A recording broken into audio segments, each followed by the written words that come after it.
This is the JWN podcast. Tim Showers is a Charleston-based pop artist whose distinct style can be recognized by his bold, dramatic lines and exaggerated detail. His color work is often ultra-bright and glowing, while his monochromatic pieces are full of contrast and style. His primary vehicle for connecting his artwork with fans is through comic book conventions, or cons as they're more commonly referred to. But this otherwise shy and introverted artist has been examining his options during a time when cons just aren't happening. We started talking about life in 2020 as soon as he walked into the studio and quickly got into his background from there. This is my conversation with Tim Showers.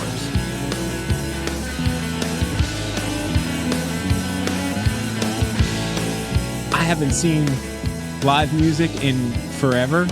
Like the last show I went to, I was working as doing photo work. It was a Jewish festival. Oh, I bet that was awesome. Oh, it was fantastic. But it was Modest Yahoo was the artist at the music farm. Yeah. And I just didn't know that, like, oh, this is not going to happen for the foreseeable future. Right.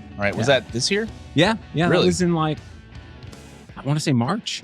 Man, that's right. Because that's when everything just started kind of falling apart. It seems like. Yeah. I did that one free show in Florence. It was like, it wasn't free. I just managed to get a free spot because the dude had cancellations last minute. So a friend of mine hit me up and he was like, hey, do you want to do this small show? It's Power Comic-Con. They have like 2 shows a year. Yeah. And, at that point, I wasn't really taking everything too seriously. It's just like, whatever. It's just, It crept into it. So like when I got to Power Comic-Con, everyone had like the hand sanitizers and no one was touching elbows. I gave daps to some homies that were there but no one else was just like, they're keeping their distance. And I was like, oh shit, maybe I should you start thinking about it. Maybe pay attention. So I had this gig taking commercial photographs for a flooring company of all these really cool facilities in Atlanta. And I timed it to go watch the Olympic trials. I'm big into running. Oh, cool. Oh, that's right. The Olympics was supposed to be in Japan.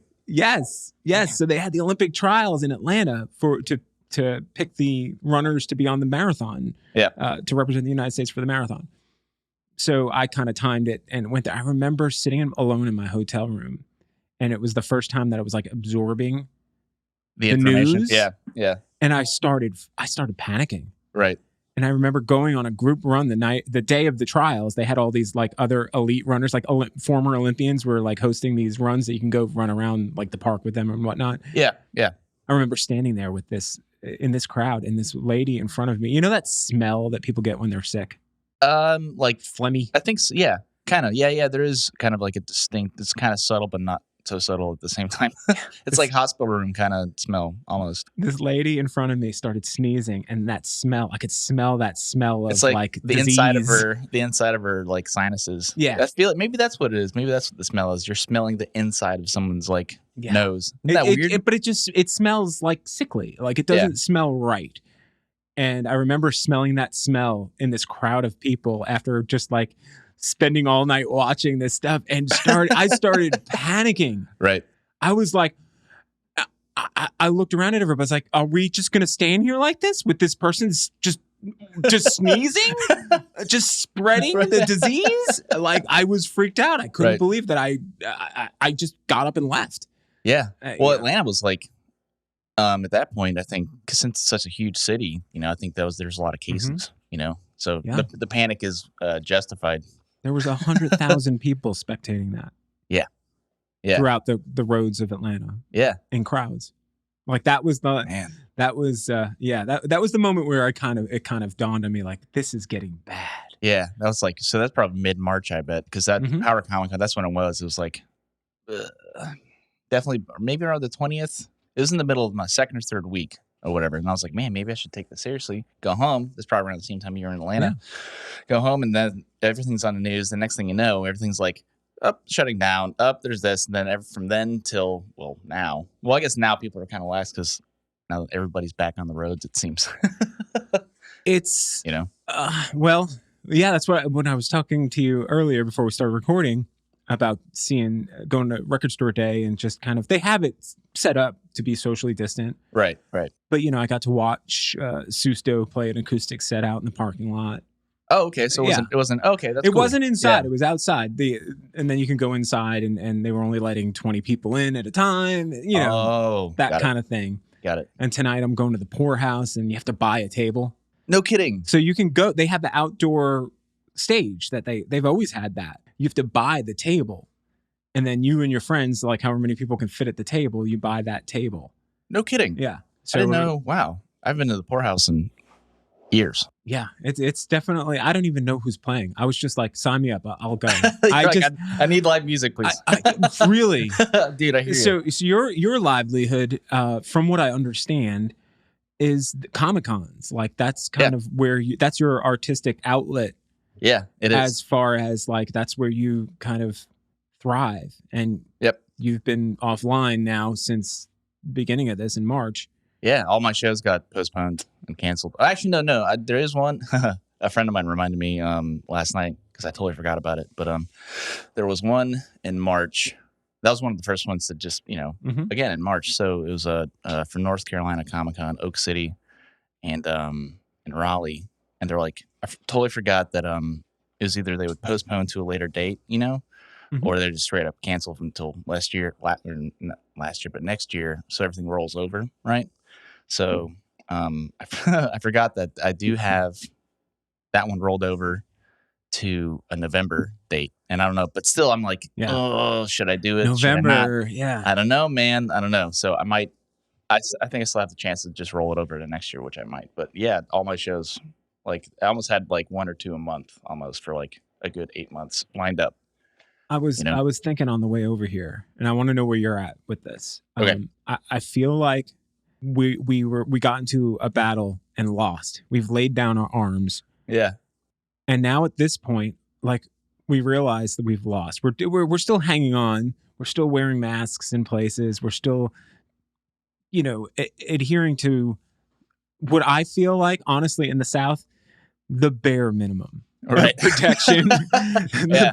And I feel like we've lost, and we've just accepted that 200,000 plus people is okay.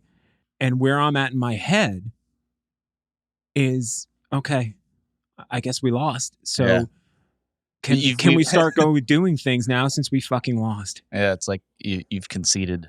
Right? Yeah. Is that the right word? And I don't know. I feel like I haven't fully wrapped my head around where where the moral correct place to stand is in this. But then I see guys like you you have not been able to work at doing the thing that you love to do that gives you livelihood this whole time, as far as going to these things. You're still able to create stuff. I don't know where these are all things we're going to cover. Okay, cool. Yeah. Yes. Yeah. So I want to know where your mindset is right now, like, because you just mentioned you're not sure if you would go do one next month or in November, I should say, if it's available to you. You're not even sure yet. So kind of tell me where your head is at. Like if it's on, like what's the thought process to get you there? If I do decide to do the one in November, it'd be nice because it's out of town. I get to hang out with friends, but at the same time, it's just like, would people go? Like how they set up the booths and the tables. They have to have more space. Like they can't really truly regulate it. Like all the strict rules. They've still had some shows, I guess, from over the year. But I don't know how they've done. I mean, I think I'll have some friends there, but. Yeah, I don't know, man. I don't know. I think the safer bet's just to roll it over to next year, I guess. I'll have to think about it. And even next sucks. year, I miss it. Next year, we don't know. It could go on. Would this go on another year? Well, if that's the case, then I'll just bite the bullet because I need to go back. It's the same thing. It's the same thing with the shows. You're just like, I'm done. Well, I would like to see my friends again. I want to do it safely. Yeah. So outdoors, I don't feel unsafe when I'm outdoors at all. Like I feel like in any kind of, like you could see I have this little filter in here running to kind of. Yeah, I think it's cool. It's an internet connected air filter. I don't know why it needs to be connected to the internet, but it can be. Don't ask me why it needs to be. I don't know. I It's won't. got a light to tell you when to change the filter. That's all I know. Right. So indoors, I feel a little bit more like I'll put the mask on when I'm going into places, that kind of thing. Like, and I'm okay with that never going away. I'll just wear a mask all the time. I kind of like the anonymity it brings. Right. But yeah, I don't know that. What could you do for a comic like convention outdoors? You do small ones, bootleg ones. Do ones outdoors. That'd be kind of strange. I've never done I've done some outdoor events, but yeah, it's just if it's inside, there's people. You know, you're in you're out of town. You know, you have to set up. You have to go. You have to set up. You have to do the 2 to 3, 2 days or 3 days or sometimes 4 days. Then there's also if there's celebrities, what about them? You know, how they're going to do lines. You know, Right. Like it depends. Like it's a case to case basis because each convention's different. You know, some people just like Dragon Con's not the same as like Heroes Con or something like that. Dragon Con has it's huge. It's like downtown Atlanta and 4 hotels. So there's so many people that go. And then Heroes Con is just really rad, but there's no like film or media guests like Dragon Con does. But it's all like industry people. But still, it's a lot of people. Like I think last year Heroes, I just love the hell out of that convention. It's my favorite one. I was really bummed out that it didn't happen this year. But I think last year they had like, 300, 500 something artists, just artists, and that's people buying their way in, getting their table, or industry people. So it's just like the energy in the room is like, it's insane. It's like summer camp. It's sad to me because it's one of the things that I bond with my son with. Right. Because he's very different than my daughter. He's not a very social person. He doesn't want to go out and be around people. You know what I'm saying? He's loving this whole lockdown, by the way. Yeah. But it's one of those things I could take him to go do it. And it's like, he was so interested in seeing like independent authors and artists and people creating stuff. And he really got into it. We didn't get to go to the one that is in Charleston every year. Okay. There's a couple. I know there's Captain's Comics Expo. Yeah. So we didn't get to do that. That's usually like end of February. I did do that one. Like everything was timed. To at least do that one. And then I did an art show with my buddy Patrick, who's also an artist too. Really good. And then we had our art show, it's just like 2 of us, and then the dude, Andy, who did the music. And then the day after that was Captain's. And then after that, I did Richmond, and then Power Comic Con, and then everything canceled. So at least stopped. Yeah, at least the first 3 shows were really good. And our first 2 shows were really good. And I got those out of the way, but still I miss it. Yeah, it makes you wonder though. It makes you wonder if we had just kept going, would that 200,000 number be 400,000? We'll never actually know. We can. Is it really that high? It's over 200,000 now. Oh my god, it's well over. I've kind of lost track of things. Like at one point, it just stopped. Yeah, it's hard. Like the introversion of it's actually nice because. Actually, that's how I paint, so it's like, but I'm also extremely outgoing too. So like, then I'm just like, I can't hang out with my friends and, meet new people, so it's that's gotten to me a bit for sure. Well, let's talk about what got you into art in the first place. So did you grow up here in Charleston? Here in Hawaii, in Oahu. What? Yeah. So military family? Yep. Wow. Yep. I have 2 brothers. They were born here. I was the middle child, born in Goose Creek. You can't say Goose Creek. Yeah. You got to say. I got to say Charleston. Goose Creek. You can't just say Goose Creek. Yeah. Yep, that's it. So you were born in Goose Creek, and then you kind of went back and forth military style. Yeah, it was like Oahu, Goose Creek, back to Oahu, and then back to Goose Creek. Wow. That was on the early 90s though, so we were kids. Oh yeah. But still, that's a cool transition. Yeah, it's weird though. Yeah, right. You're like Hawaii to Goose Creek. Well, because the Navy base was there. My dad was in the Navy, so there you go. So I think I don't know if it's true or not, but I think when we decided to move back, I think the folks, since my mom's from Massachusetts, they're probably going to go to Boston, but I don't know. I'm glad we stuck with Goose Creek because then I wouldn't have made all my friends.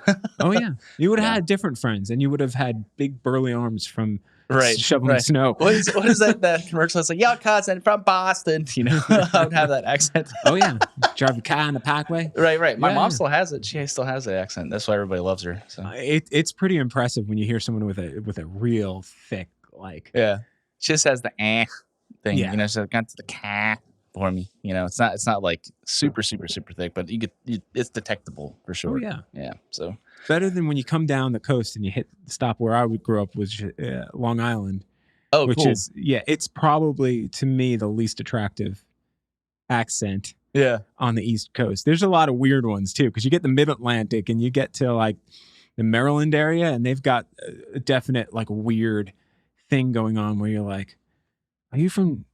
What is that? You Yeah. know? No, that's interesting. It's really interesting. But And then you get the weird Charleston accent, which is Yeah. mixed with like, it's weird when you see older, well-off white men who speak that like, weird, it's a like strange. with Gullah accents. Yeah, it's like a strange Southern Yeah. Gullah mixture kind of thing. Raised by black women. It's crazy. So That's crazy. they have that. I can't even Gullah replicate thing. it. I can't even replicate it. No, I you don't. know? But it's distinct when you hear it. 'Cause Yeah. It's Oh, like, sure. oh wow, you're old money Charleston. Right. When you right. got that accent. Yeah. Right. But I forgot where we were talking about what got you into art. Oh, So okay, you're cool, going yeah. back and forth between yeah. Hawaii and Goose Creek. Yeah, I go back and forth in my brain So constantly. So your dad was in the Navy. What'd your mom do? she was a teacher for a long time, but then stopped to take care of she had 3 boys, so she became a long distance runner at that point, running after Right. the 3. Yeah, especially me, the middle child. So like just because let's just face the truth, it's the middle child complex. But yeah, she was a teacher. She began to teach again. I remember at one point she was my computer teacher, and then she went back to teaching. Oh, I don't know, we're like middle school. But art wise, I don't know. Everybody starts out drawing. I feel like when you're kids. Board in school. Yeah, that or you get your little arts and crafts classes, or like, hey, let's make this lino cut block print thing or whatever, just randomly, or let's do like hand turkeys. You know what I'm saying? Like it's growing up, you always have that little arts and crafts class. I feel like I felt like kindergarten was nothing but arts and crafts. Right, exactly. So I just kept drawing. Like I know for a fact both my brothers also drew, but then they just stopped and I just kept going, Yeah. Do you remember like something that kind of made you think, hey, I might have something here? Did somebody give you a compliment that really kind of clicked for you? Well, I was always drawing from like super early age. I remember drawing in like Hawaii, just like remember those marbled composition books, So what I would do is I used to make all these like weird characters, and I'd write top secret on the back and fold the papers in half. So like they'd end up being like these huge sandwiches, like 3 times the size of their normal size. And then I remember there's this one chick in class. This is like, in Hawaii. So I was like 7 or something, but I was like, man, you can draw really angry eyebrows really good. And I didn't put 2 and 2 together to like connect them, so it's just like this V. I was like, man, they look so angry. So I just, learning tips and tricks from like other classmates. Then I kept making all these weird characters all the time. And then it wasn't until, art class in high school, art for like 3 years. And then that kind of like pushed the boundaries for me a bit. Cause like she had us like, one of them was a pottery class, to be fair, for the whole year. It's like ceramics or whatever. But then Art 3 honors and Art 1, you have to do specific projects like, okay, recreate this piece, or like try to think out of the box here instead of just, weird characters, So that was kind of a turning point. And I was like, huh. And then my friends were just like, hey, you're actually like kind of good. And I remember like I would see other friends' drawings. I'm like, God, I can't do that. You guys are like way too get out of my league here, But then I just kept up, and eventually over time I was like, holy shit, like am I getting better at this? I don't know what's going on right now. So it was very interesting. But after high school there was college, and I had my own influences and stuff like that too, but there's college, and had a really good drawing instructor, and that kind of just changed everything too. And then eventually, being in love with like, graffiti and all the colors and like the pieces and stuff that they could do, and also like watching a whole bunch of anime forever. It's just like I wanted, and being a fan of comics, I just wanted to somehow mix all those things together with what I had learned thus far, if that makes sense. Yeah. So yeah, it was a mix of I don't know. It's like I was compelled. It's not a compulsion. Maybe it was. I don't know. It was kind of impulsive, an impulsive compulsion. Does that make sense? No, it doesn't make sense at all. But it was I just get like, what you're saying, though. yeah, I had to do it. It was just something. That's art. Yeah. I mean, and I just didn't stop. I think for people who have that bug, that gets in them, that they it's kind of like breathing.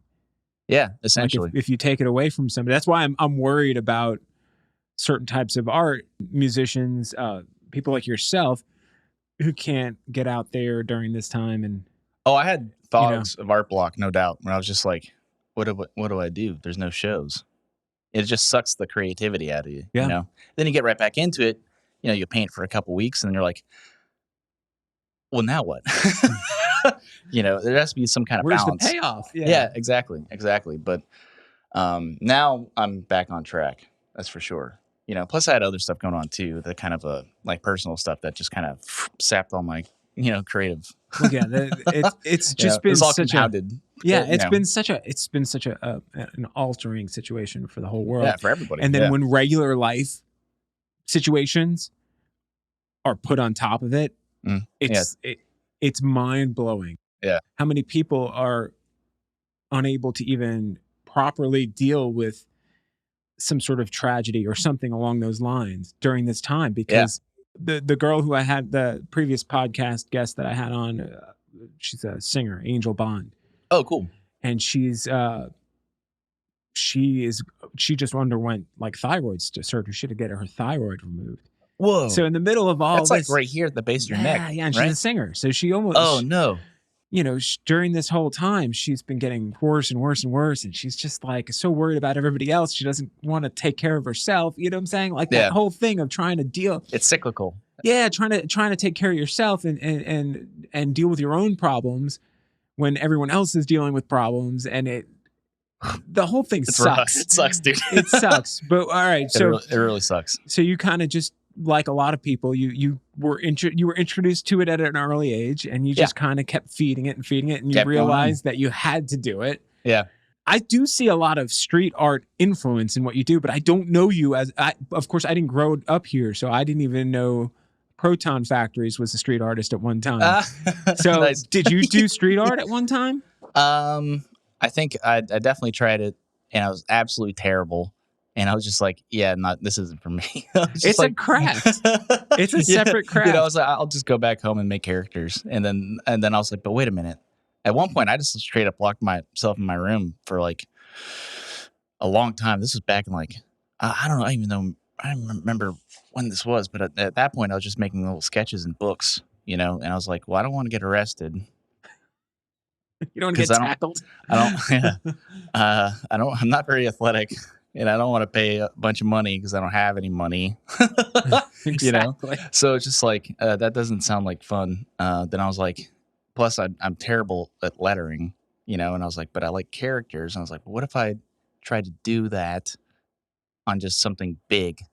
Mm-hmm. That's not a sketchbook. And I was like, ding, ding, ding. So then I made like this first huge, like, I think it was like 24 by 30 or something, canvas painting. I never made anything like that before ever. And I was like, whoa. I was like, holy shit. And then at that point in time, I think I was introduced to my dear friend, Philip Hyman, Oh, yeah. He's a very... I spoke with him yesterday, actually. I just spoke with him yesterday, but I love the hell out of the guy. And then it was just so surreal. It's like everything, it's just right place, right time. It's so weird how it works out. And I know for a fact that you probably experienced it as well, just like right time moments, or right time, right place moments or whatever. Yeah.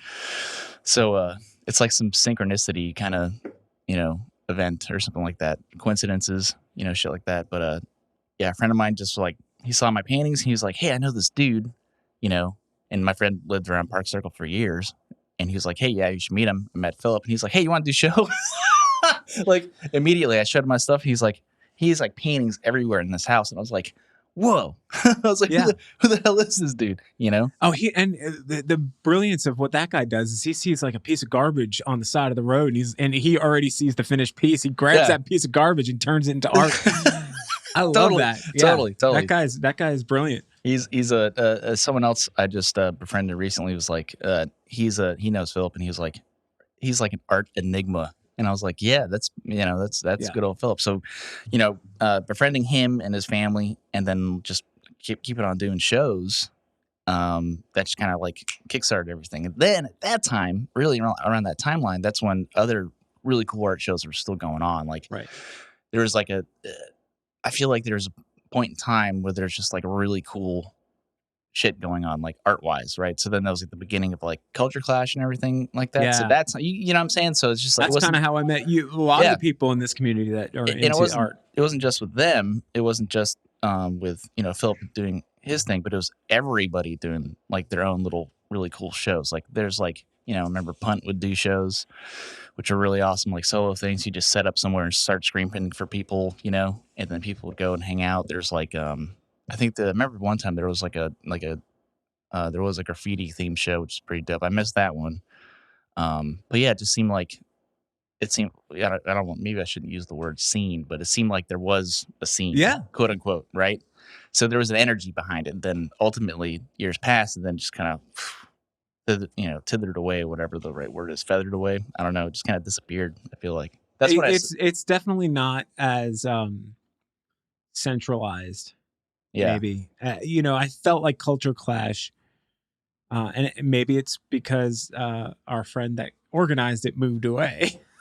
That could be it. And I think all three of the dudes that ran it, I think they all had like their own personal projects too. And then it just kind of did its thing. It became so big and difficult. It became like an unruly animal. Right. That it was fun though. No one could tame. Yeah. Those shows were rad though. I miss those. Those were fun. I do feel like there's little pockets. I know there's an art studio in North Charleston called Tualingua. Oh yeah. They try to do some cool stuff. So there's like these little pockets, but none of them have taken off on that grand scale. And I think the reason why, I could be wrong, that Culture Clash was able to get so big was because of the idea of bringing all these different forms of art together, all these performance art, it was a mix. Yeah, music, it was cool, dance, and it was just something so unbelievably unique. Yeah, it was and I don't know how you recreate it. I like have you been to any of the arts festivals that they've done the last couple at the Royal American? No. So those were really cool. They're definitely not quite the same. Not as much art representation, more on the music and dance side. Oh, still cool though. But it was still like, all right, I could see where this could turn into. They have space over there on that parking lot across the street. I'm like, they could turn this into something even bigger if they wanted to. Some of these breweries have some land, like the new Holy City over in Park Circle. Did they move there? They moved over. It's Aragon Avenue. Yeah. Man, I'm so behind. You should go over to that place because Sean Williams did all of the outdoor murals Sean's cool. for it. Yeah. Sean's a good dude. They have so much space. And I'm like, oh, come on. Once we get life back. Right. I look at a space like that. I'm like, come on, guys, you could do the best art show in here ever. Of underground art. And there's so many people that would love that. I'm getting excited. Yeah. It's just, I feel like there's enough people in here that look back to what was going on. And then it kind of fizzled away, not because of lack of interest, but because of the challenge that was going on in running it. But I think, we can get enough people to maybe build something back up. That'd be rad. Yeah. If it's time just right too. Again, now I think people are just so done with the way things are. It's like, I mean, even myself, I'm just like, I kind of want to just go out and like hang out with people again. Like, cause I'm super outgoing. So the worst part is not being able to like hug people. Yeah. You go and see your friends and you're bumping elbows. Right. Well, it's at some points. I mean, I hung out with some friends that were visiting the other day, and I had the mask on just in case. And they're just like, I go in the backyard. They're like, whatever. We're all friends. Yeah.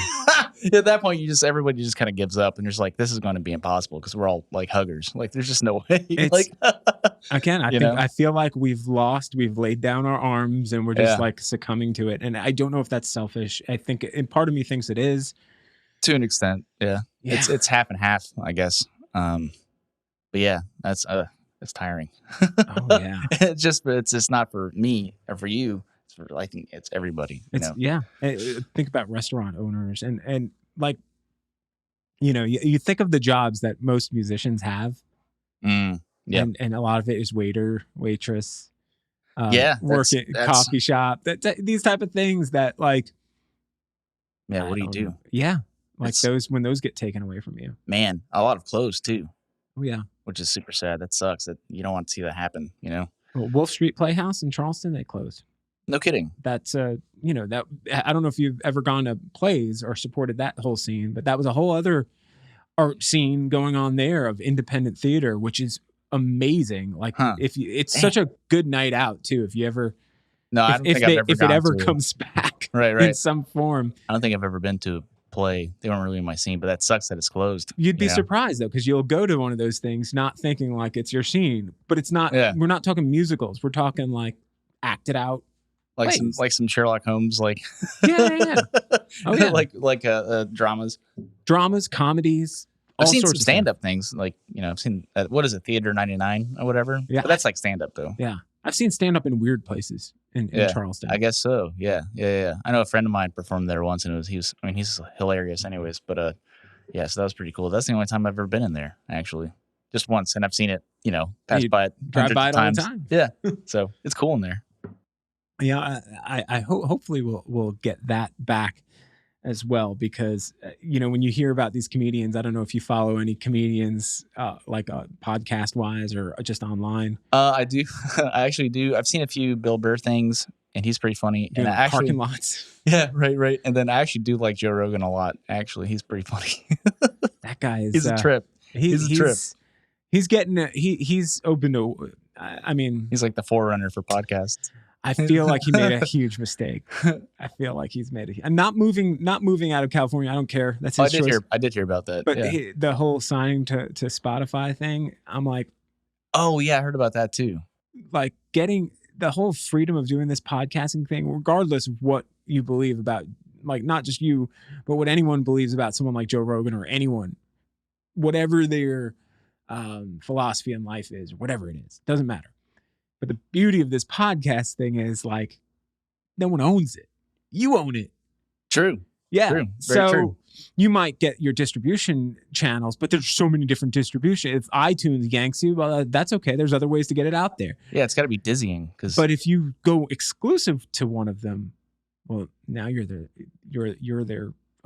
property. Yeah. They can start telling you what to do. Oh yeah. Yeah. So immediately, like, you can tell, like, he's going to have to start changing things, and it'll be subtle at first, tiny little changes. Oh, right.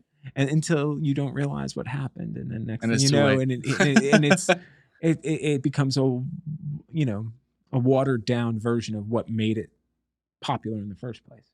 Well, I guess if he detects anything going on, he'll just cut ties and go back to go back to normal, I guess. Maybe. I don't know. I don't listen to too many podcasts from him. Usually just like clips and stuff from like YouTube or whatever. Yeah, they'll get in on you. Those are going to go away though now, I imagine. I don't know. We'll see. Man. So you got into this art scene. Mm-hmm. You definitely have a very unique take on it, because you're doing a lot of characters. Yep. And you have a very unique style to you. We have a person in common, and I didn't know her beforehand, and I walked into her office to do some work for her, and I look up on her walls, and I was like, oh, Tim. Look at all this artwork from Tim. Like, it's so recognizable. Oh, that's so funny. She told me that. I was like, I can't believe it. That's awesome. Yeah, so A, do you recognize that you have that style? And B, what was the catalyst for getting you to that style, or did you not even try? It's just the way it is. It kind of just evolved from something. Like I'd very rarely recreated, you know, like I would cut out like, you know, clip out some cool stuff that I might find in magazines and shit like that. And I would sketch them here and there sometimes just to see if I could do it.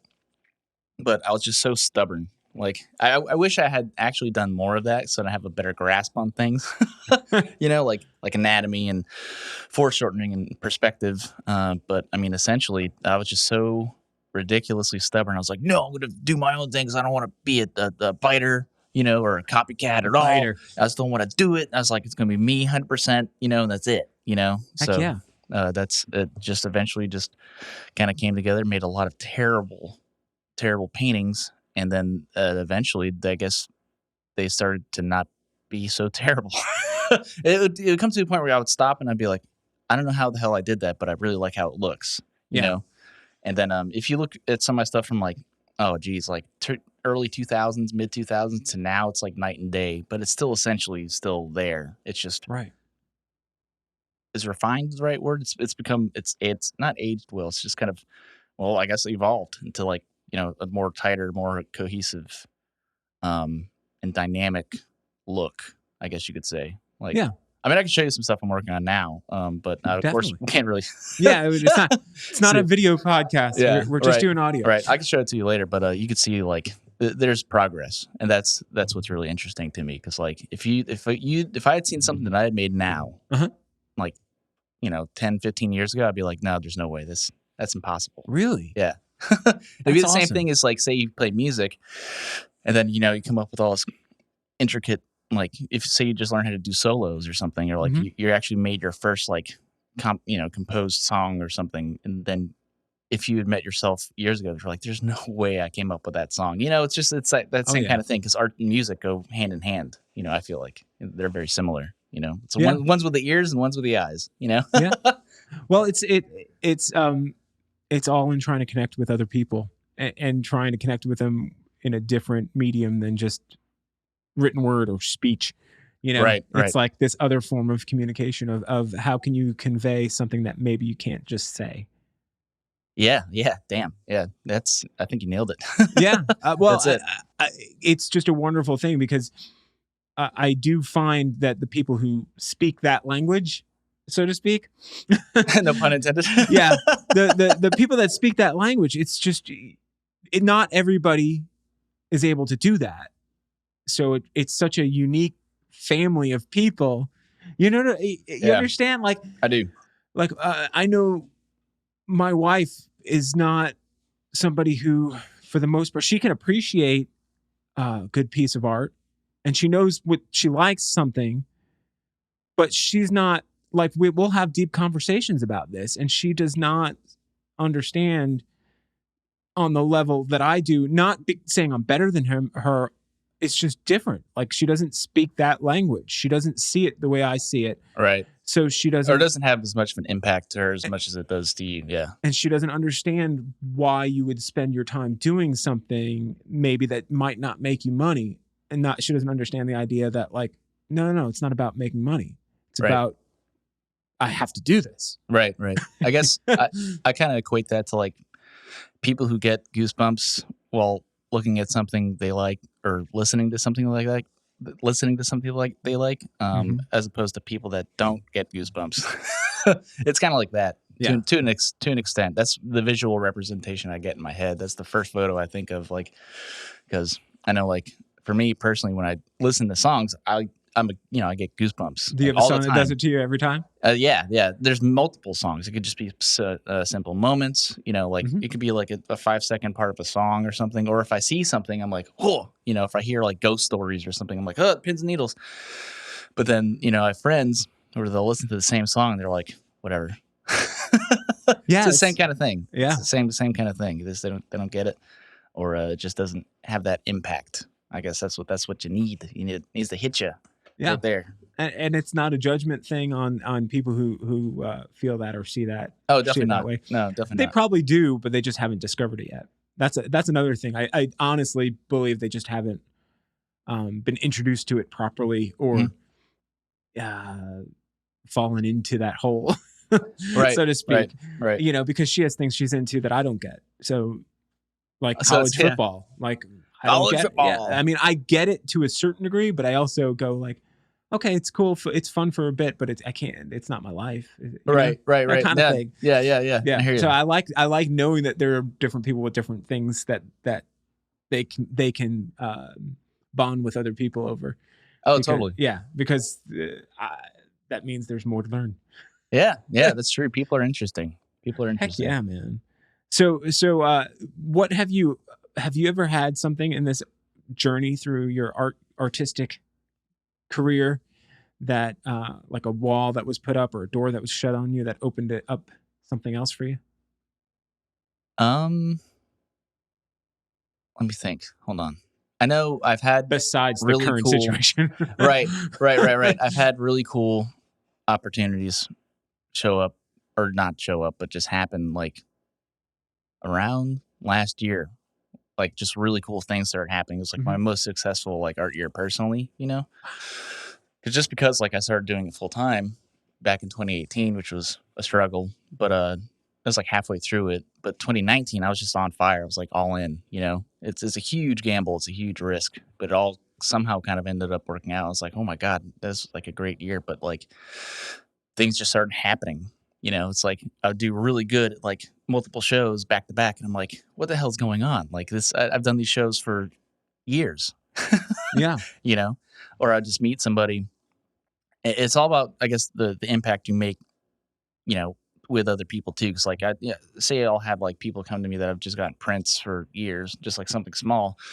And then all of a sudden they'll be like, hey, I want a painting this time. You know, I'm like, oh snap. But then when that happens back to back to back to back, then you're like, did all of them just like have a town meeting and they're like, hey, let's all just get paintings from Tim? You know, they're all in different states. And it's just really surreal when that happens. But no, like all the other cool stuff happened. I had a lot of commissions last year. And then a buddy of mine was like, hey, do you want to do a comic cover for me? And I was like, what? You know, so it's just like opportunity after opportunity after opportunity. So I can't explain it. So many doors opened and it just kind of happened all at once. And I've been doing this stuff for years, you know? Plus, there's the art show I did with Patrick Prickard, and another local artist. But we had planned for that. Yeah, actually, I just bought one of his pieces last week. Oh, dude, awesome! Yeah, I still got to pick it up. I keep by schedule. I bought.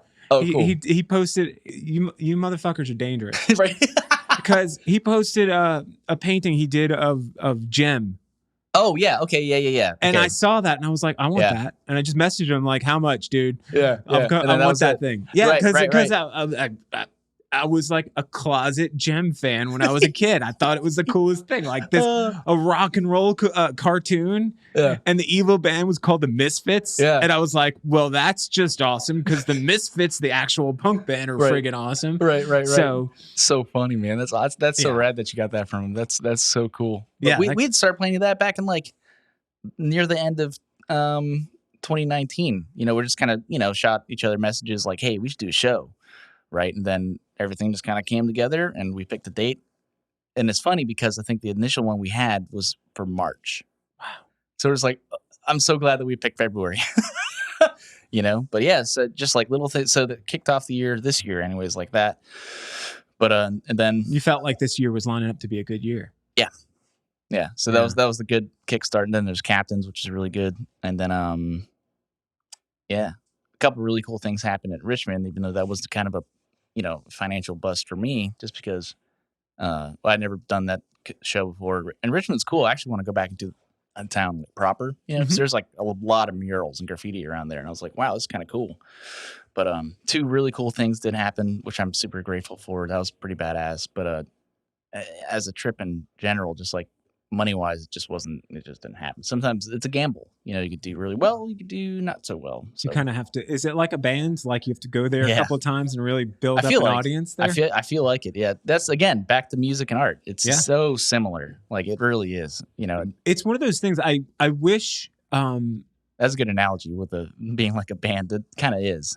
That's good. I never thought of it that way. Because if you experience art in person, I don't care as much for an artist until I see their work in person, if that makes any sense. That makes sense. And plus meeting them is a nice boost too, you know, because meeting it, I guess you have to be that kind of, I don't know if outgoing artists are more successful than, you know, more introverted artists. That's an interesting thing to think about because like you could be introverted and be super successful, Mhm. right? But a lot of the times, I guess it's hard. I would imagine if you're an introverted artist, how does it really work for you? You know what I'm saying? Like, but meeting the person definitely, makes a difference because you're like, oh my god, you're real. Yeah.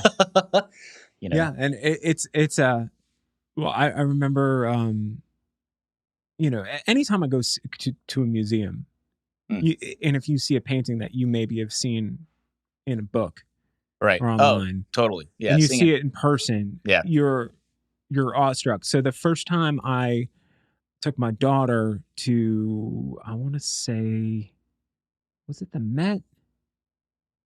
It was one of the museums in New York. This is years ago, and they had this giant Basquiat. Dude, And it was, it was nice. bigger than one of these walls, Yeah. like probably twice the size of one of these walls, right? And I just stood there and I started crying. And my daughter still makes fun of me to this day. Because I was just like, you know what I'm saying? Like, Yeah. I've read about it. I've seen it in wonder if it's books the and same one I'm online. thinking But of. when you see it in person, Yeah. it just, I don't know. There's the impact. Yeah. Right? Full circle. It's all about the impact. Yeah. Goosebumps are the not live tears. show. yeah, basically goosebumps, tears, any kind of reaction. Right. And it's funny you said that because a buddy of mine is a huge Basquiat fan. He had the same exact reaction to seeing. He went to some exhibit where it's all just Basquiats, and he had seen countless of Basquiats anyways. But it was in New York. It was a couple years ago, I feel like. But he's like, dude, it was like his favorite Basquiat painting, and it just made such an impact. He just stood in front of it. He's like, dude, I had to leave. I had to get out of there because I was just like, he was about to bawl like a baby, And I was like, damn, dude. But he tells me that story. You tell me your story, and I was like, I get it. Yeah. I completely 100% understand that reaction, and I can relate to it. So I know it, man. I know it. I've seen some Basquiats when I went to Basel in Miami. 2 years. So you've been to Basel, dude. It's wild. It's one wild. of my favorite artists is always doing work down there, doing murals and stuff. And I want to go down there just to meet her one day. Who's that? Tatiana Suarez. Oh, dude, I've seen. I got one of her pens. Yeah, see there. Oh, I didn't even see that until just now. Fantastic. Okay, yeah, she's awesome. There you go. Oh, wow. Yeah, I contacted her to get her permission to get her work tattooed on me. Oh, that's right that you contacted her. I have one of her pins. It's I'll just have to send you a photo of it when I get back to the house. But is it gold and black? Yeah, I might have the same pin. Okay, yeah, it's like I have a bunch of her originals as well. I was like, oh, no kidding. Yeah, I'm a huge fan. She has walls. She has walls. I have photos of them. I'll have to try to send them to you somehow. But I know for a fact. She had like originals and stuff up there in one particular section in Wynwood or whatever, but I'd never seen her work before until then, And I was like, whoa, that's such a unique, again, it's back to unique style and impact, I think when I got into her, she had been living in Brooklyn. Okay. But I don't think she was doing murals there. She was just doing not canvases, but like wood panels and stuff like that and paper. Okay. And things like that. A lot of mixed media type stuff. Yeah. Yeah. So much art, but it's like, it's like, I keep thinking about Heroes Con. Like all I think of is like the energy in the room, but man, so many people for Basel was wild. I was hanging out. I went to go hang out. It was a good old Patch and his buddy Ghostbeard. And then they were doing murals. So they had walls because they, had been going for so long. They worked themselves up. There you go. All right. You got the mask. I love the hell out of that guy. He's awesome. I've got my Patch whiskey face mask. Dude, he's the man. Immense amount of respect for him. But if an artist or a band makes a mask, I buy it. No, dude, that's good. Yeah. Because I'm like, you're on the mask kick, right? I was telling the dude from Susto today because he complimented this mask. And I was like, dude, any band or artist I know that makes a mask, I want to buy it because 20 years from now, we're going to look back at this and I'm going to have these have them on your wall. These odd things. Yeah. Hopefully they go away. Like I said before, I wouldn't mind if we had to keep that wearing masks out in public. But I imagine we won't. America is America. We're probably not going to adopt that for long after this is done. Yeah, that thing's rad. That thing's really cool. to have like just these things, like you could show like your grandkids, be like, yes, we survived the plague. Check out my mask collection. Here's my collection of artists of the day. But it's so funny. You just happen to have that in your pocket. Wow. Yeah. But that's awesome. But no, yeah, I was down there with them. I didn't have anything to, I didn't have any art or anything down there. I just wanted to experience it. Because he was like, yeah, just come down and hang out. It's like, well, mostly it's just to help them split a room, for Airbnb. So, that, just to cut down on costs. So we all stayed in this one flat or whatever nearby, sleeping on cots and stuff. But yeah, it was them two, myself, and then my buddy SHT or shit or whatever. Yeah. So like, yeah, it was just the four of us, and we had to see them do their thing. And then we had to, go around. I took so many photos, man, that I don't know if you've ever been, but I know the second year I went, I think I went 2016, 2017. 2017, I lost phone coverage. Like, it was just so many people, dude. Yeah, I know, man. I was just like, dang. But I love Miami. I haven't been to Miami in years. Dude, yeah, there's that tent. They have this tent. Because there's Wynwood, there's just art everywhere. And there's like little satellite parties and shit going around nearby or whatever. But they have this thing called Art Miami. It's like they have this huge tent, and they have like I think 1 to 2 other tents. But one of them is like, more, I don't know what the difference is. There's more of like modern artists, and then one like the older, more contemporary ones, I guess you could say. So one's full of like Basquiat's and Warhols and Damien Hirsts, and the other one's full of like people in like Juxtaposed magazine and stuff that are still like really, really big, like Titanic Suarez or something like that. So one's more, I guess, traditional. No, that's not the word. It's what's the word?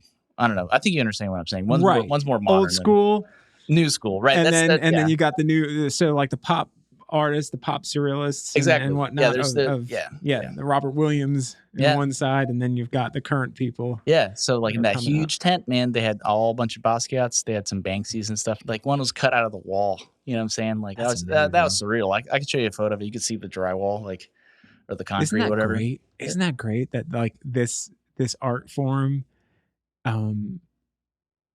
like people will remove a wall now because it's worth so much money. I couldn't believe it. There's 2 of them like that, and they're Banksies. Actually, I see your Shepherd Ferry print here.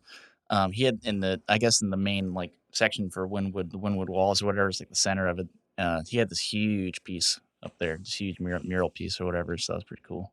When he did that show, that I have this print from the Halsey Institute, and he did a show. Right. Yeah. And that was the first time I got to see his actual, not just prints or walls, but his actual like sculptures and like creation. It's weird because he'll reproduce them. So he'll use the screen print, but he'll do it on like a textured. Oh, like he'll do it on wood or something. Yeah, it's extremely. It's an odd thing because it'll be like an original, but it's using the same screen print. Maybe I'm not entirely sure how he does all of like that. Like a different stuff. kind of paper or like different colorway or something. Well, actually, I guess the colors like are all the same. Newsprint in the background and things like that. Oh, I wonder if I still have it. I might have to try to get it. He apparently one time he made a bunch of like fake newspapers. Really? Yeah. Oh, damn. I might have an extra copy. If I do, I'll give it to you. Oh, I'll have to look for it. It's pretty. It's called Manifest Destiny. I think that's what it said. But like, it's like he designed pretty much everything in this newspaper. And I'll have to find it. I'll look for it. During that show, when he did that show, there was was it the Sutilli Theater where he took over the storefront of it? And he had some of his artwork in it, and it was set up. Not the Sutilli, maybe one of the theaters downtown. It might have been one of the College of Charleston theaters. Okay, yeah. I know I missed both shows. I was doing something those years. But the storefront made it look like a storefront for like this propaganda for this. That's how the newspaper is. Yeah. And I have this picture I took, like the street photo of an older gentleman in a wheelchair just sitting out in front of this storefront with all of this propaganda behind him about like never ending power and all this stuff. And like, it's one of my favorite Charleston street photos I ever took. Yeah, that's awesome. It's just a weird thing that we have one of probably the most famous American street artist or artist born out of street art came from Charleston.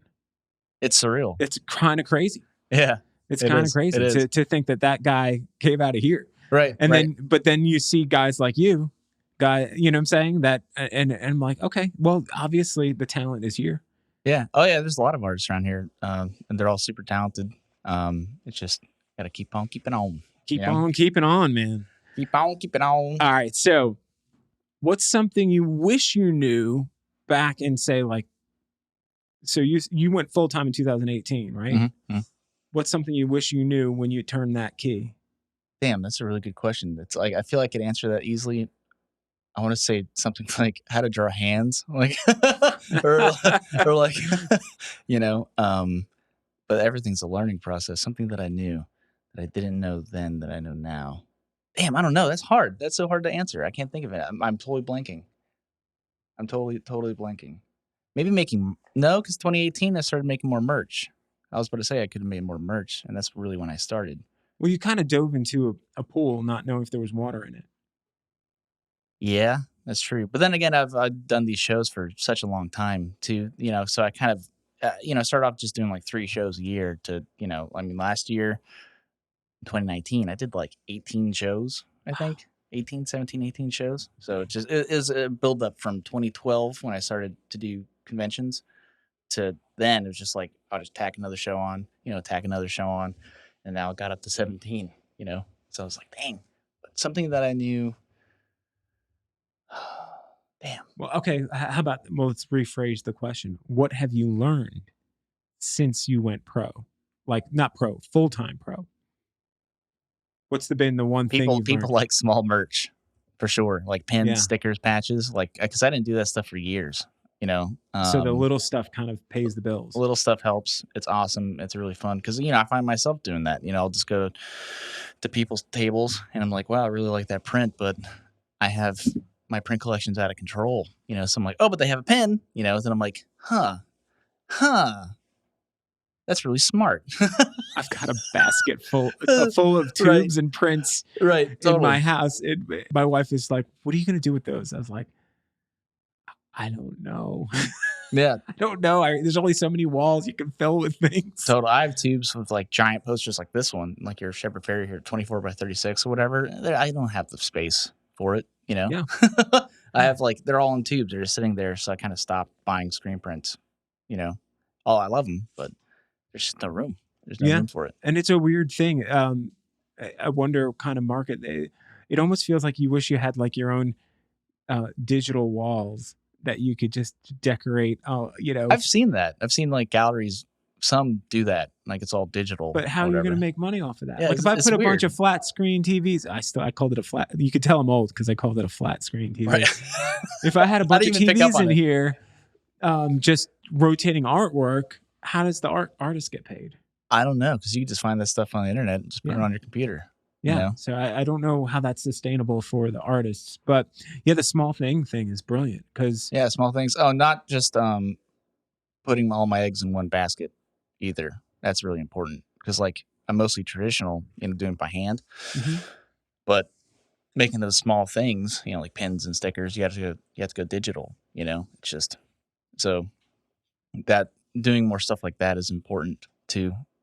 Learning new techniques and and everything's an opportunity. I feel like just being open to anything, really. Side hustles, just whatever you got, whatever you can do to make it work. So I'm telling you, this I'm wearing right now these shoes from this company that we were talking about when you were coming in from this. They have their initial launch. They're all the same like shoe. They're almost like reminiscent of a stripped down shoe, like a Chuck Taylor low top or something like that. Yeah. But the first bunch of versions, they have like different sayings and like drawings on them and things like that. Yeah. So I know a lot of artists will do a shoe. They'll take like an old Nike shell toe or an Adidas shell toe or something like that, and not an old one. They'll take brand new ones and paint them.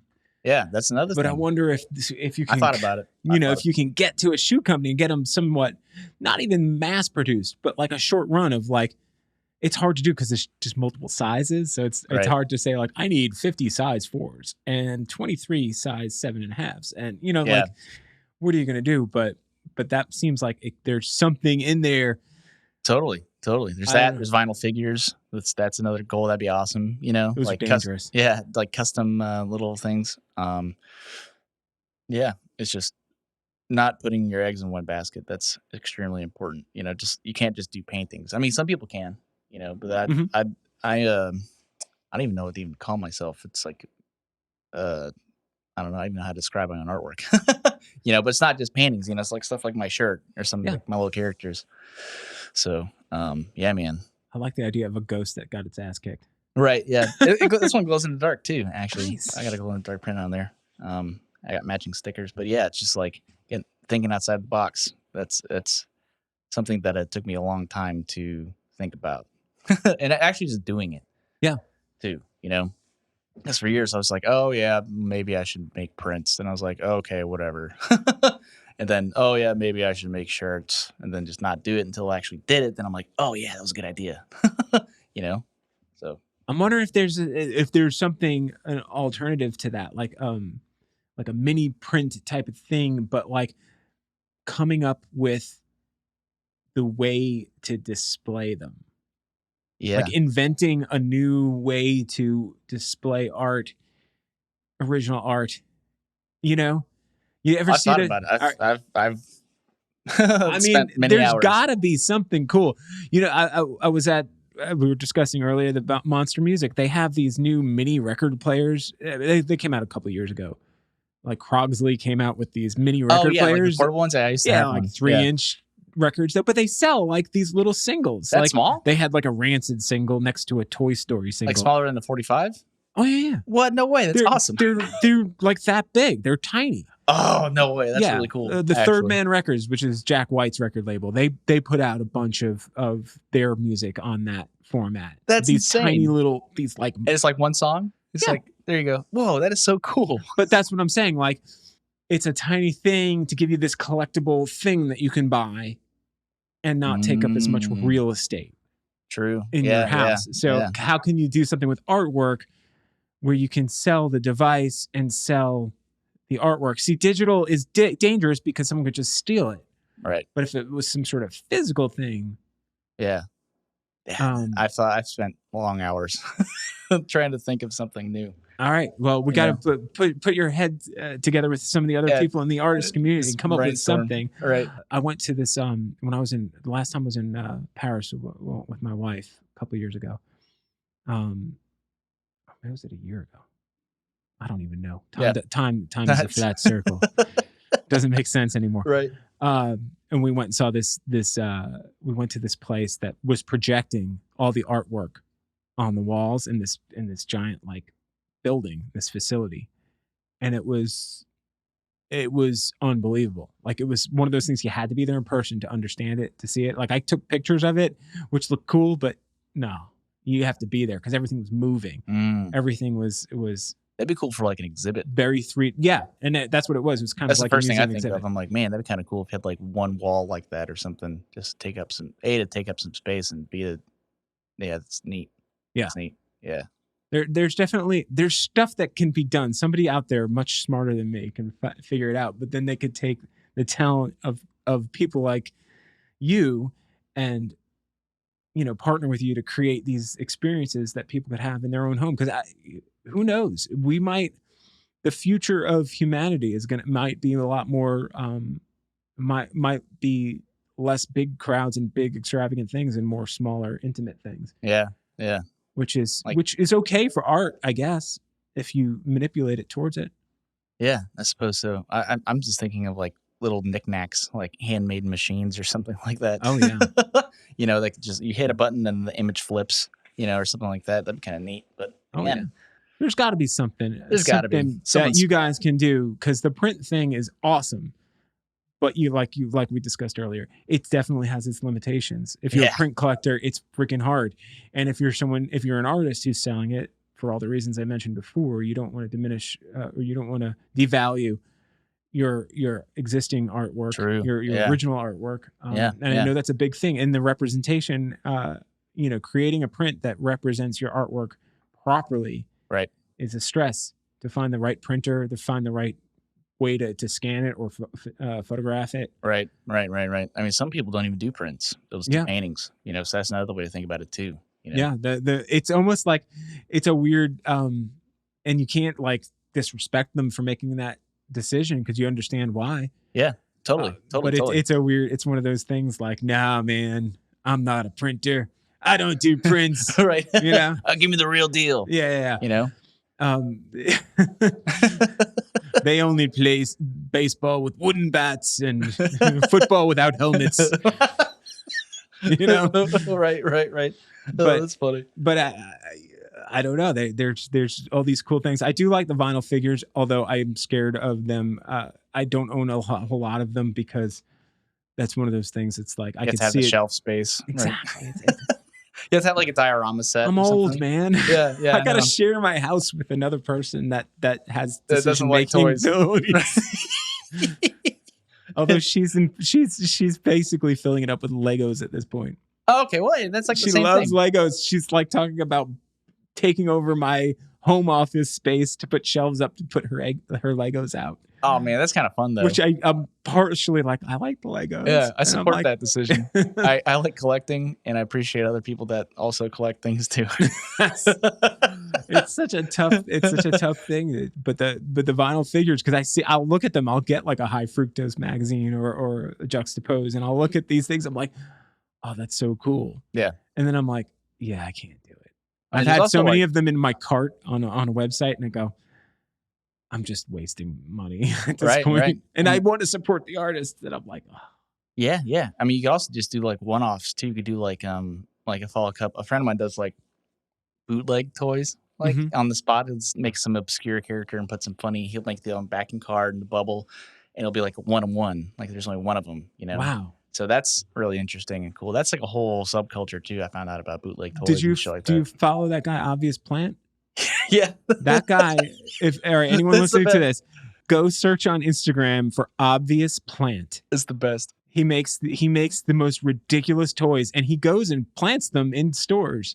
He's like, "Well, hang them," and he'll go to like a Target and just hang them on. Oh, You God. can buy them on his website as well, but he'll hang them. And they in the sell toy very, section. very, very quickly. Oh yeah, Yeah. he sells out of almost everything. I almost bought one of his books. God, that dude's so funny. Yeah. I spent like at least an hour laughing my ass off uncontrollably. Oh, and his books. the packaging is the real art to me. Right. And the way he'll use it'll seem like it was written by someone in like China Right. who doesn't speak English and is trying to like This convey is, something that they think an American right. toy would say. Right. So it's perfect. It's so good. Well, I've seen so many, but I can't think of an example right now. I have to like look at my phone.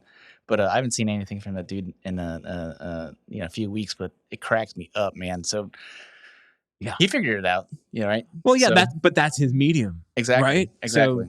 Totally. It's just kind of like these comedians and whatnot who have found a voice online doing, say, Instagram stories or things like that, or TikTok artists, people who find their creative outlet using something that is of the now. right. You know what Right. I'm saying? Like, wow, to be somebody who figured that out, they're not hurting during all this as far as being able to work. Right. They're able to work. They're hurting in other ways because of the reasons we're all hurting outside of the work thing. But yeah, that's one of those things where you go like, damn, I wish I knew how to TikTok. Right. You have like 30 apps on your phone, right? Yeah, Well, well, you get all of them. I can't. You give up. Like, It could be a lot. what's It your could be a lot. social media presence like?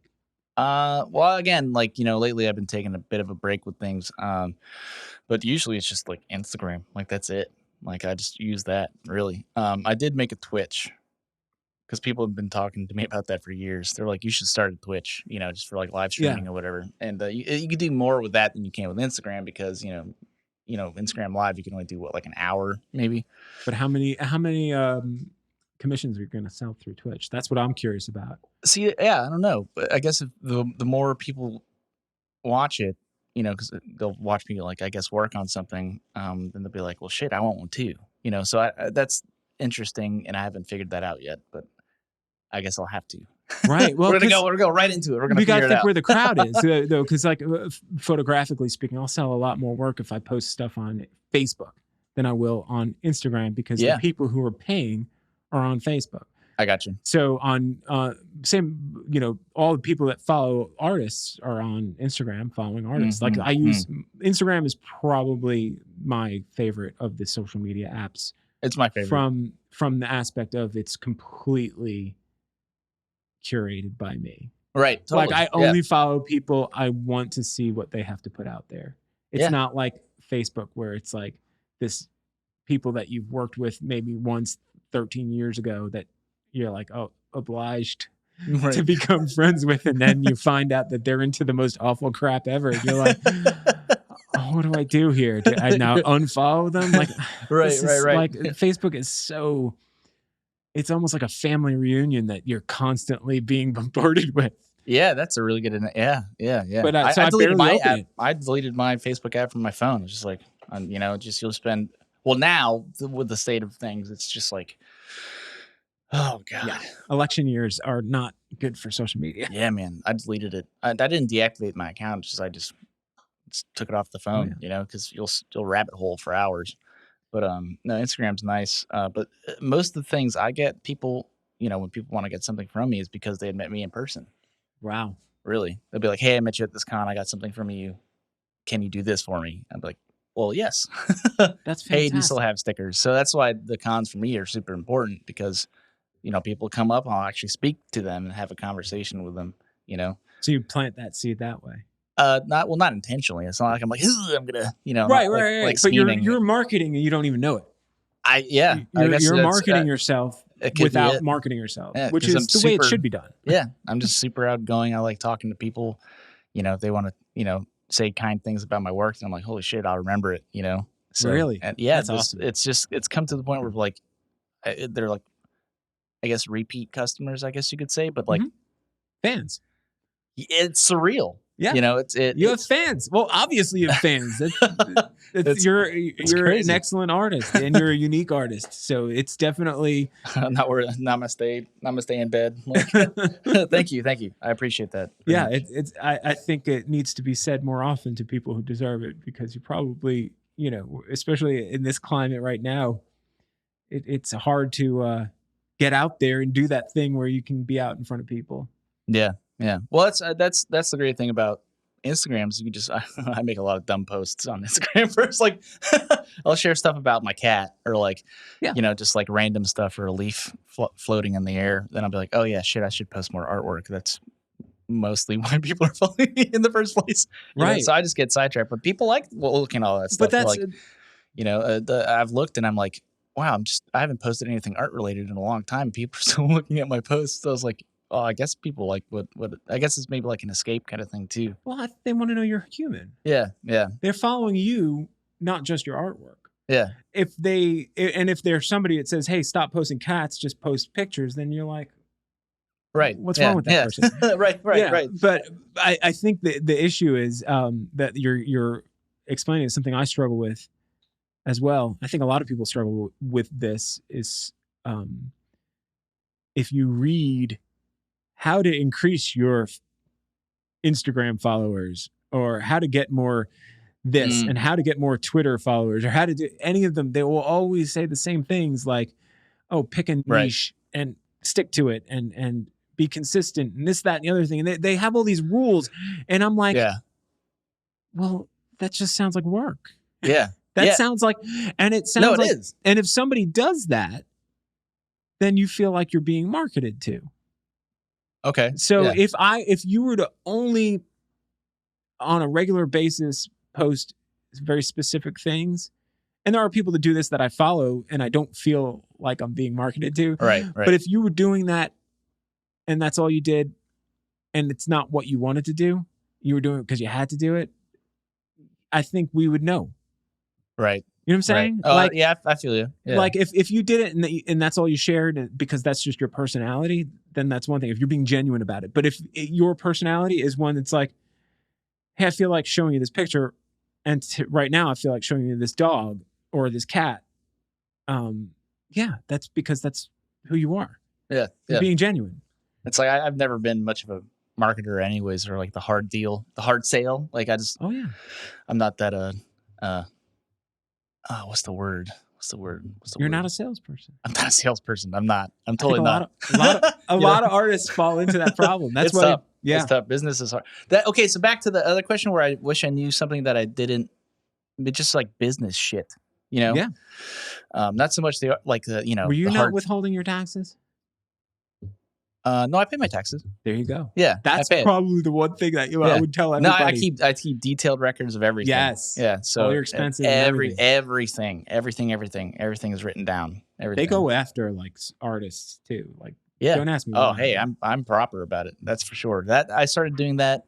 That's definitely not a regret because I started doing that even when I was having 3 shows a year, making like a couple $100. I was reporting shit. I was like, Wow. I probably don't even have to do this. I'm making more work for myself. But I'm like, It's good but habit to have. eventually, when it turns into something we're making a shit ton of money, then I'm gonna be like, oh fuck, I'm glad you know what I'm saying? Like, Yeah. I'm glad I learned or taught myself, made myself so diligent about it.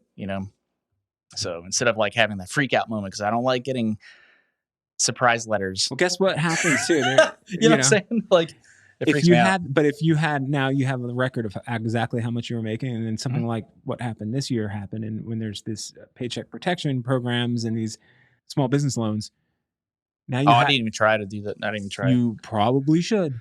Yeah, but I mean, and it's not too late. I'm going to have a discussion with you after this. Okay. No, you won't have to pay it back. You're throwing away free money. You're leaving like a lot of money on the table, and you have the books to show that how much money you were making, and you can show how much you need. Oh, I got it. And, I thought about it, but I was like, now just no, hustle. Don't. That's the artist. That's the artist mindset in you. Right, not the business mindset. Not the business mindset. That's what I'm talking about. Like, and you need somebody to say, I don't care how scummy you feel about it. You need to do it because you need to eat. You need to, and you that's need the other half of success, right? Yeah, and you need to make art again. The way you were making it. So you need to get over this bridge. Right. You deserve it. It's that in and of itself was just like personal stuff going on, and then also just being in a fog from the shit that's out of your control, like the pandemic. But and it's not just me. It's like actually people I follow that are like extremely talented that I've never met before, but they probably like thousands and thousands of followers, and make something amazing. And they're like, I haven't, I'll read someone's artist post, and they're like, I haven't been able to do anything. And I'm like, what? I was like, look at that. It's like, you just made this amazing piece. It's just like that person doesn't feel like doing anything. So I'm like, oh wow, yeah. So it's not just. It's everybody. But then again, there's other people that are like, hell yeah, this is awesome. And then they're like, doing extremely well, so it's like, damn, how to get to that point? And I'm just figuring it out. But it's like personal hurdle has been jumped over. So that's good. I got that going for me. And then, I'm back on track. Back on track. The driving wheel is back. Yeah. So that's good. All right. So I would imagine if there's still a country, if the planet doesn't burn down, if we don't drown here in Charleston first, there's a tsunami in one side and then there's a forest fire in the other. They all just meet in the middle. Yes. What are your plans to take over the art world? How? These are so many difficult questions. Oh man! So just take it over, pinky in the brain. So what are we gonna? Right. So what are we gonna do today? Right. Brain? Yeah. The same thing we do every day. Tim Showers. Try to take over the world. I don't know if I want to take it over. That doesn't sound very fun. I'm just saying. What's your goal? What are your next goals? Get to the next level. What are your goals? Well, I guess keep making more small merch paintings. People really want me to make a story because I have these characters, and they always ask me what the story is behind it, and I'm like, I don't know. So I guess maybe something's building itself, and I'm just completely unaware of it. But I've thought about it, making like a zine or a comic or something. That'd be really cool. Custom vinyl figures would be rad. Like, it's just anything to get to the next level, I suppose. You're also collaborating with a writer? I've been asked to do that a few times, but it's just like I'd always had other things lined up. It's just I'm a very one track mind person. Like I can only do like I have like a hyper focus tunnel vision kind of thing. So when there's too much introduced to me, I kind of just shut down. So I had been approached in the past before, but now I don't know. Like now I had that one comic cover. I guess which was super awesome. Thank you, Billy. Love you. Yeah, I might get more of those coming in, which would be rad. So Heck yeah. that's also a potential. Fingers crossed on that. We'll see. We'll see how All that right. goes. So on the comic book cover, do you own the artwork or did you give it? Yeah. My friend let me keep the rights to it or whatever. Yeah, that's one of those things. I was talking to a comic book artist on this podcast, Mike Cavallaro, and he was talking about, he spent so many years in the industry, Yeah, working for other people, and he has just piles of artwork that he doesn't own. He's like, this isn't that surreal? Like that'd be yeah. surreal. He's like, he's got so much, and so like he preaches now to every artist. He's like, you need to own your stuff. Right. You need to. That's the other thing. Yeah. Contracts and shit. Like writing those up. Like, gotta learn how to do that. Gotta read that legalese and the lingo. Yeah. If it comes down to it, for something like that, I imagine you'd have to. Working for actual, larger companies. Yeah. It's like, what are you signing away? But then again, what do you get out of it too? So I don't know. It's interesting that I know very little about. So. It's weird when you get into like this whole world and you've found your space, but then when you take a step back and you look at like all the other avenues that you could go down, and you're like, oh, this is an ocean. Yeah, it like, is. Holy cow, there's a lot to learn here. Yeah. Again, don't put all your eggs in one basket. Yeah, that's it. Perfect. I think that's the best advice that you can give right now. In an artistic sense, like start to diversify your. Yeah, don't just do one offering. thing. Just do a lot. Do anything and everything. If things work out, then they work out. It's a gamble. It really is. It really is. I love the idea of being able to make a full-time living being creative on your own terms. Yeah. Oh, it's tough. It's super tough. It's tough, but that's something you were doing. Yeah, and you will continue to do. Yeah, that's the goal. You gotta once you have that oh shit panic moment, or like, oh man, I gotta do something like immediately. Then yeah. That's both it sets a fire under your ass too, the panic.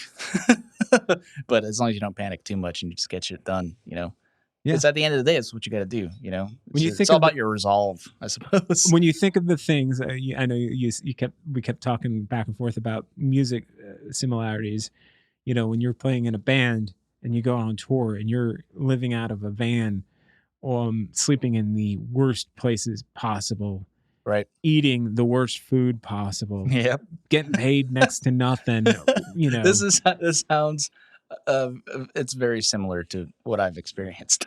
Yeah, and but you would never ever not do that, right? To get to where you need to be. Yeah, like it's all worth it, even if you never make it, even if you had done all that stuff and failed miserably, and at least I gave it a shot. And then just went and took a day job, doing something else. Right. You had to do it. Like you would never say like, oh, I wasted my time. Like, I never looked back at those years that I was in a band and said, I wasted my time. Right. Or looking back and saying like, I wish I gave it a shot. And I'd rather it be, I gave it a shot. Yeah.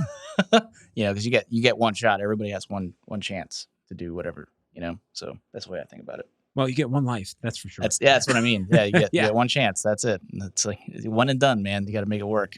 Yeah.